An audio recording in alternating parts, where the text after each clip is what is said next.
কট করে কামড় দিতে পারলেন না, একটু বৃদ্ধাঙ্গুল দিয়ে একটু টিপ দিয়ে দেখলেন না, আপনি কি যাচাই করলেন না সেই পীরের দরবারে গান বাজনা হয় কিনা, এই পীর দরবারে নারী পুরুষের মিলন মেলা হয় কিনা, এই দুই পীর নামাজ পড়ে কিনা, দাঁড়িয়ার সুন্নত আছে কিনা, এই পীর পর্দা করে কিনা, একটু যাচাই না করে সে বলল আপনাকে পুলসিরাতের পুল পার করে দিবে, এমনি আপনি তার হাতে মুড়িদ হয়ে গেলেন। খোদার কসম, লাউ যদি টেস্ট নাও করতেন হয়তো কিছুক্ষণের জন্য স্বাদ না পাইতেন, কিন্তু আপনার জীবন নষ্ট হইতো না। চাউল যদি আপনি পরীক্ষা নাও করতেন তাহলে হয়তো মজা একটু কম হইতো। মাছ যদি আপনি টিপ নাও দিতেন তাহলে হয়তো আপনি একবেলা না খাইতে পারতেন। কিন্তু যেই পীরকে আপনি বয়াত করলেন, মুরিদ হইলেন, ওই পীরকে টেস্ট না করার কারণে শুধু দুনিয়া নষ্ট নয়, পরকাল নষ্ট হয়। কথা বলেন ঠিক কিনা? সেই পীরটারে একবার একটু টেস্ট করে না, একটু আলেমনে জিজ্ঞেস করেন যে হুজুর অমুক দরবারটা ভালো না মন্দ, জিজ্ঞেসও করে না। তো আব্দুল্লাহ ইবনে সালামের বক্তবিন্দর আব্দুল্লাহ ইবনে সালামরে বলছে বিশ্বনবী আসছেন, একজন দাবি করছেন মক্কায়, উনি ভালো না মন্দ, ওয়েট এন্ড সি, অপেক্ষা করো, যদি মদিনায় আসে তাহলে ভালো। সংক্ষেপে বলছি, আব্দুল্লাহ ইবনে সালাম কিছুদিন অপেক্ষা করার পরে হঠাৎ বিশ্বনবী মদিনায় আগমন করলেন হিজরত করে। ওই ইহুদিরা আবার গেল আব্দুল্লাহ ইবনে সালামের কাছে, আলিম শাহ আপনি যে বলছিলেন যদি সত্য নবী হয় মক্কা থেকে হিজরত করে মদিনায় আসবে, অলরেডি তিনি মদিনায় চলে আসছেন। আব্দুল্লাহ ইবনে সালাম বলেন আমি খেজুর গাছের মাথায় ছিলাম, যেই মাত্র শুনছি আখির জামানার পয়গম্বর মক্কা থেকে হিজরত করে মদিনায় চলে আসছেন, তার মানে আমার তাওরাত কিতাবের সাথে মিলে গেছে। খুশিতে আত্মহারা হয়ে কিভাবে যে আমি খেজুর গাছের মাথা থেকে নামলাম, দৌড়ায় গেলাম কোন জায়গায় আছেন তিনি, বলে আবু আইয়ুব আনসারীর বাড়িতে। হযরত আব্দুল্লাহ ইবনে সালাম বলেন গিয়ে দেখি আবু আইয়ুব আনসারীর বাড়িতে মানুষের জটলা, ভিড় করে আছে লোকজন। দূর থেকে আমি আখিরে জামানার পয়গম্বরের চেহারার দিকে একবার তাকালাম, নবীজির চেহারা মুবারক দেখার সাথে সাথে আমার মন সাক্ষ্য দিয়ে দিল ইন্নাহু লাইসা বিওয়াজহিন কাযাব, এই চেহারা কোনো মিথ্যা নবীর চেহারা হতে পারে না। দ্বিতীয়বারও আমার মন সাক্ষী দিল না সত্য। এরপরে আব্দুল্লাহ ইবনে সালাম বলেন আমি আরেকটু ভিড় টেলে কাছে গেলাম, গিয়ে শুনি নবীজি কি বলে একটু শুনি। আমি গিয়ে শুনলাম নবীজি বলতেছেন আন আব্দুল্লাহ ইবনে সালাম রাদিয়াল্লাহু তাআলা আনহু قال رسول الله صلى الله عليه وسلم أفشوا السلام وأطعموا الطعام وصلوا الأرحام وصلوا بالليل والناس نيام تدخلوا الجنة بسلام। আমার প্রিয় নবী মুহাম্মদ সাল্লাল্লাহু আলাইহি সাল্লাম লোকদেরকে বলতেছে, ও মানুষেরা বেশি বেশি করে সালাম দাও, গরিব রে খানা খাওয়াও, আত্মীয়তার বন্ধন মজবুত করো, আর শেষ রজনীতে মানুষগুলো যখন ঘুমিয়ে থাকে তখন তাহাজ্জুদ পড়ো। এই কথাগুলো নবীজি ওয়াজ করছেন। আমার যখন দেখলাম বিশ্ব নবী এত সুন্দর সুন্দর কথা বলতেছে, সাথে সাথে আমি কালিমা পড়ে মুসলমান হয়ে গেলাম। লা ইলাহা ইল্লাল্লাহু মুহাম্মাদুর রাসূলুল্লাহ, মুহাম্মদ সাল্লাল্লাহু আলাইহি ওয়াসাল্লাম। এবার আমার কথা এখানে শেষ। আব্দুল্লাহ ইবনে সালাম মুসলমান হয়ে গেছেন। তিনি আগে ছিলেন ইহুদি ধর্মের আলেম, এখন সাহাবী হয়ে গেছেন মুসলমান হওয়ার পরে। এখানে দুইটা জিনিস আব্দুল্লাহ ইবনে সালামের একটু খটকা। কি খটকা?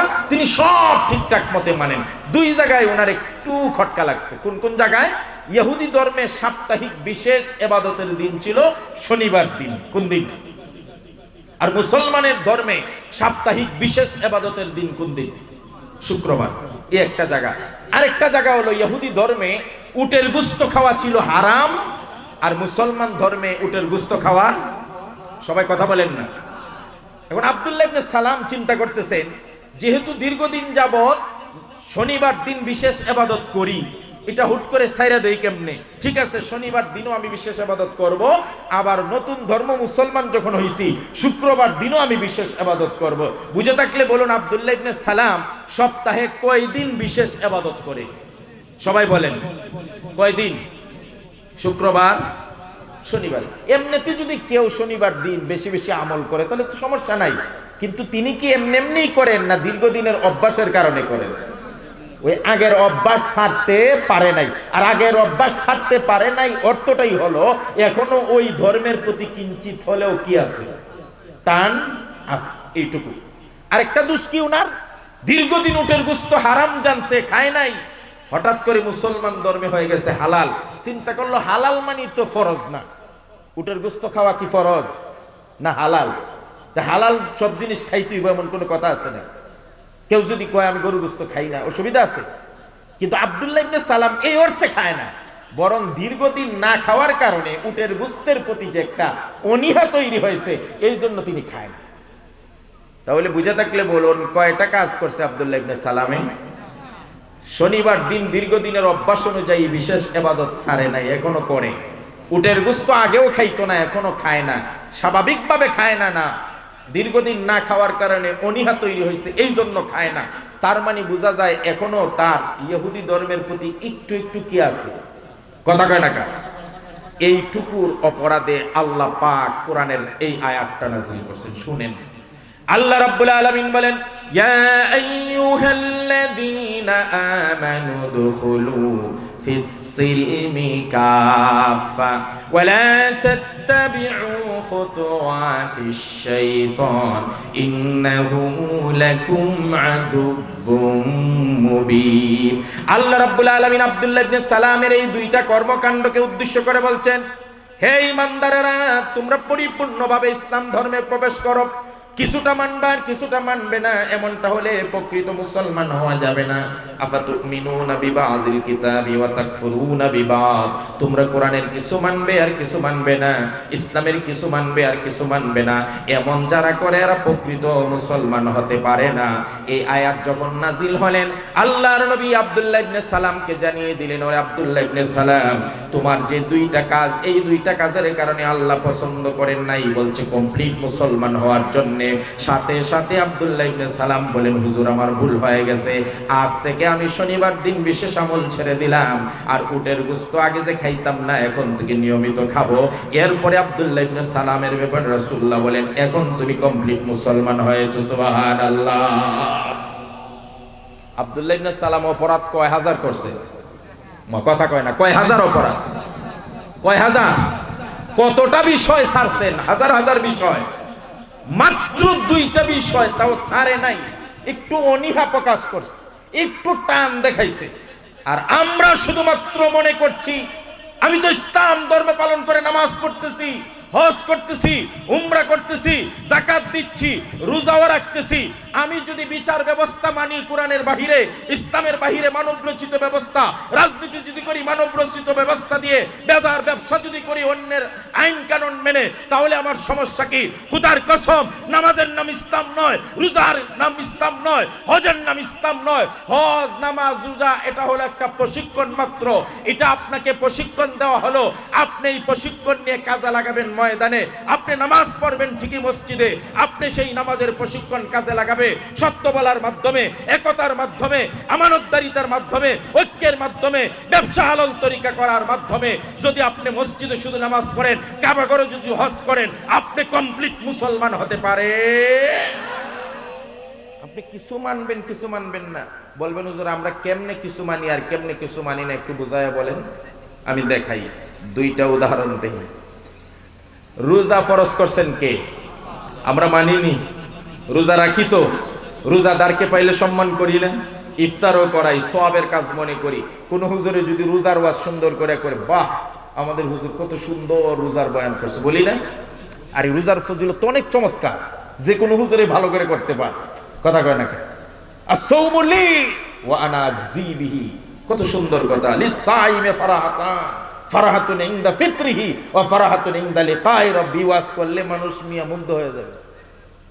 কারণ কি? রোজা ফরজ করছেন কে? আল্লাহ। আচ্ছা, রোজা কি শব্দ দিয়ে ফরজ করছেন একটু বুঝেন। আল্লাহ রাব্বুল আলামিন বলেন, ইয়া আইয়ুহাল্লাযীনা আমানু কুতিবা আলাইকুমুস সিয়ামু কামা কুতিবা আলাল্লাযীনা মিন ক্বাবলিকুম লাআল্লাকুম তাত্তাকুন। আল্লাহ পাক বলেন, হে ঈমানদারেরা, ইয়া আইয়ুহাল্লাযীনা আমানু, হে ঈমানদারেরা। মূল কথা এখান থেকে শুরু, কুতিবা আলাইকুম আসিয়াম, তিনটা শব্দ মনে রাখবেন। আল্লাহ বলেন কুতিবা, এরপরে বলেন আলাইকুম, এরপরে বলেন আসিয়াম। কুতিবা মানে ফুরিদা, আল্লাহ বলেন তোমাদের উপর ধার্য করা হয়েছে, ফরজ করা হয়েছে। আলাইকুম তোমাদের উপর, আসিয়াম, সিয়াম মানে রোজা। তাহলে আল্লাহ বলেন কুতিবা, মনে রাখবেন তো, বলেন কুতিবা আলাইকুম, আসিয়াম, কুতিবা অর্থ ফরজ করা হয়েছে, আলাইকুম মানে তোমাদের উপর, আর সিয়াম মানে এই তিনটা শব্দ দিয়ে রোজা ফরজ করছে। এই জন্য আমরা রোজা মানি, রোজার ফরজ বিশ্বাস করি, রোজা রাখি, রোজাকে সম্মান দেই, রোজাদারকে ইফতার করাই, রোজার ওয়াজ করলে হুজুরে হাদিয়া দেই, সালাম দেই, সব দেই। এই সেম শব্দ দিয়ে আরো কোনো হুকুম কোরআনে আল্লাহ নাজিল করছে না করে নাই? দেখেন এখন আল্লাহ কোরআনের আরেক জায়গায় বলেন, ইয়া আইয়ুহাল্লাযীনা আমানু কুতিবা আলাইকুমুল কিতাল। কি বলছেন? এ আগে কি কয়টা শব্দ মুখস্থ করাইছিলাম বলেন তো? কুতিবা, আলাইকুম, আসিয়াম, আর এখন বলছেন কুতিবা আলাইকুম আল কিতাল। তাহলে কুতিবার জায়গাত কুতিবা ঠিক আছে, আলাইকুমের জায়গাত আলাইকুম ঠিক আছে। আগে ছিল সিয়াম, এখন হইছে কিতাল, ওজনও ঠিক আছে। আল্লাহ রাব্বুল আলামিন রোজা ফরজ করছেন যেই শব্দ দিয়া, একই শব্দ দিয়ে আল্লাহ জিহাদ ফরজ করছেন। আগের আয়াতে বলছেন কুতিবা আলাইকুমুস সিয়াম, এখনের আয়াতে বলেন কুতিবা আলাইকুমুল কিতাল। অথচ রোজা যেই শব্দ দিয়া ফরজ করছেন, একই শব্দ দিয়া জিহাদ ফরজ করছেন।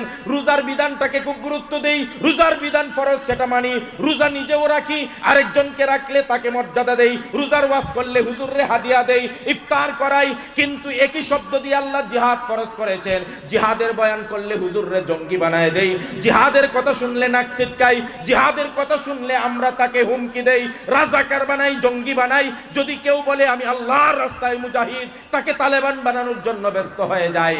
নিজে জিহাদ করি না, কেউ জিহাদের কথা বললে একে পর্যন্ত আমরা দাওয়াত দিতে রাজি না।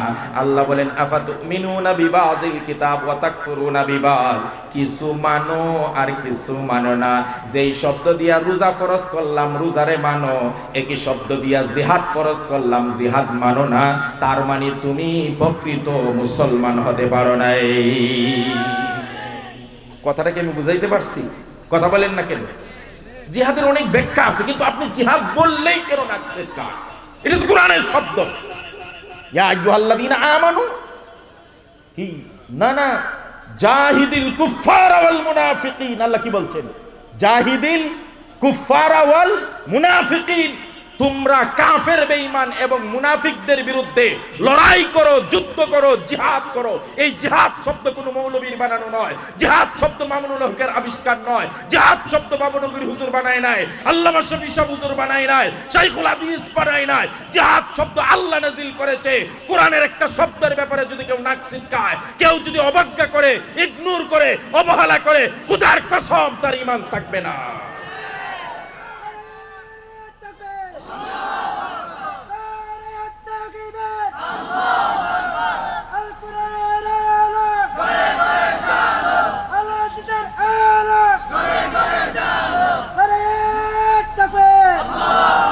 এখানে একটা ভুল ব্যাখ্যা আবার ভেঙে দেই। এই জিহাদ মানি বাংলা ভাই আর শায়েখ আব্দুর রহমানের মতো বোমা ফাটাইয়া মানুষ মারার নাম জিহাদ না। এরা আবার ইসলামের 12টা বাজায় রেখে গেছে। এইগুলাও দালাল, এরাও বেঈমান, কাফের খ্রিস্টানদের আবিষ্কারকৃত। এদের মাধ্যমে বোমা মেরে মানুষ মারাইছে, যাতে পরবর্তীতে কেউ জিহাদ শব্দ উচ্চারণ না করতে পারে। যেই জিহাদ শব্দ উচ্চারণ করে তাকেই বাংলা ভাই বানায় দেয়। খোদার কসম, আব্দুর রহমান, শাইখ আব্দুর রহমান আর বাংলা ভাই আর জঙ্গিদের সাথে প্রকৃত জিহাদ আর মুসলমান আর আলেমদের কোনো সম্পর্ক নাই। এরা ইসলামকে 12টা বাজাইছে। কথা বলে ঠিক কিনা? এই ভুল ব্যাখ্যা। কারণ ডাকাইতের ছুরি আর ডাক্তারের ছুরি কি সমান? কথা বলেন না কেন? এখন ডাকাইতে ছুরি দিয়া ডাকাতি করছে বিদায় ডাক্তারের হাতে ছুরি দেখলে আপনি তারা ডাকাত বলবেন? কথা কয় না কা? তাহলে বোঝা গেল ডাকাইতের ছুরি দিয়া মানুষের জীবন নষ্ট করে আর ডাক্তারের ছুরি দিয়া মানুষের জীবন বাঁচায়। কথা বুঝাইছে? আরেকটা উদাহরণ দিই, এটা তো কোরআন থেকে দিলাম, হাদিস থেকে দিই। এখানে সবাই হাদিস মুখস্থ। বলেন তো সন্তানের বেহেশত কার পায়ের নিচে?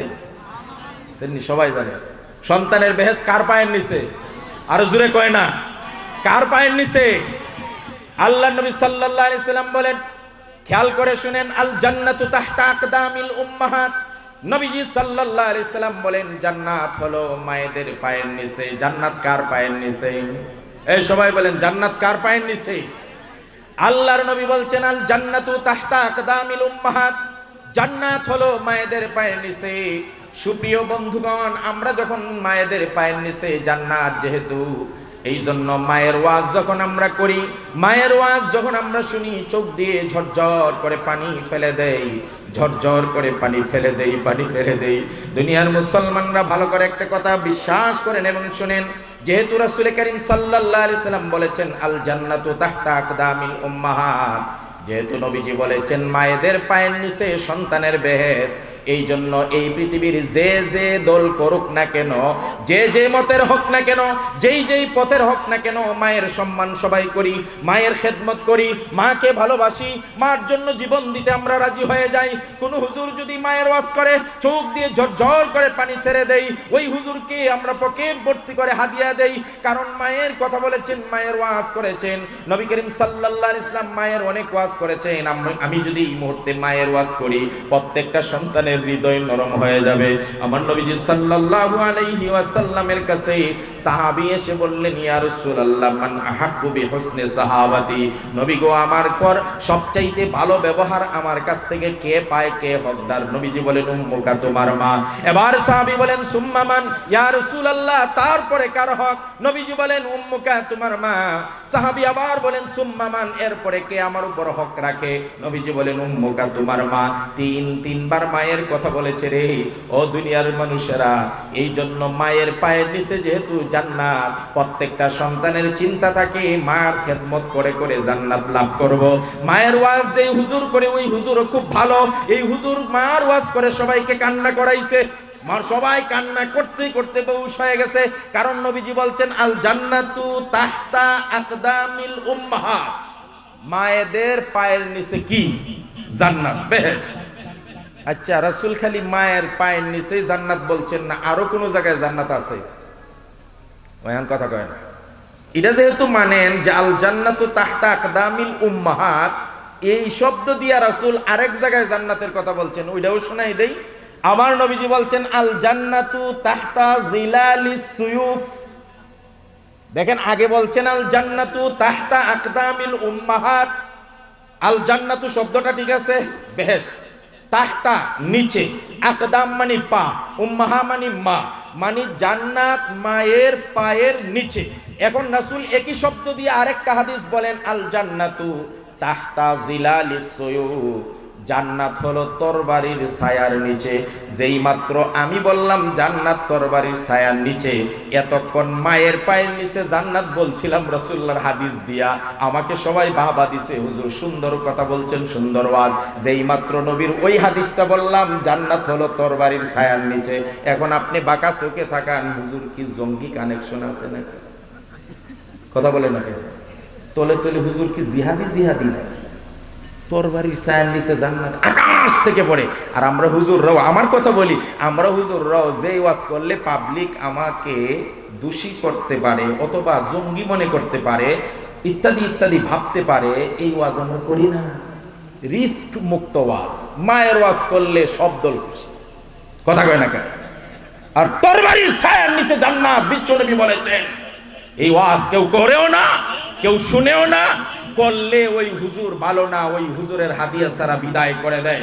খোদার কসম, যতক্ষণ আপনি স্বাভাবিক অবস্থায় থাকবেন, আপনার মার খেদমত করবেন, আপনার মার দেখাশোনা করবেন, মার খাওয়াবেন, মাকে খাওয়াবেন, মাকে খেদমত করবেন, কিন্তু যখন ইসলামের স্বার্থে, দেশের স্বার্থে 5ই আগস্টের মতো যুদ্ধের জামামা বেঁচে যাবে, ইসলাম রক্ষার জন্যে, দেশ রক্ষার জন্যে, মানবতার অধিকার আদায়ের জন্যে যখনই ডাক আসবে, তখন মায়ের পায়ের নিচে তেল মালিশ করে জান্নাত লাভ করা যাবে না।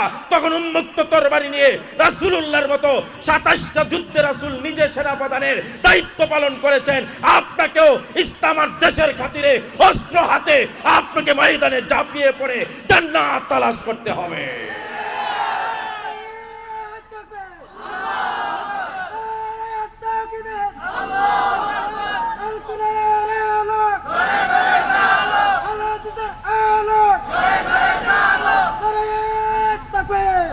এবার প্রথম কথায় আবার ফিরে আসি। ইসলাম অর্থ আমরা যেটা জানি এটা কি? শান্তি। যেহেতু ইসলাম অর্থ আমরা জানি শান্তি, এরাও আমাদেরকে এটা শিখাইছে, এই জন্য আন্দোলন করা যাবে না।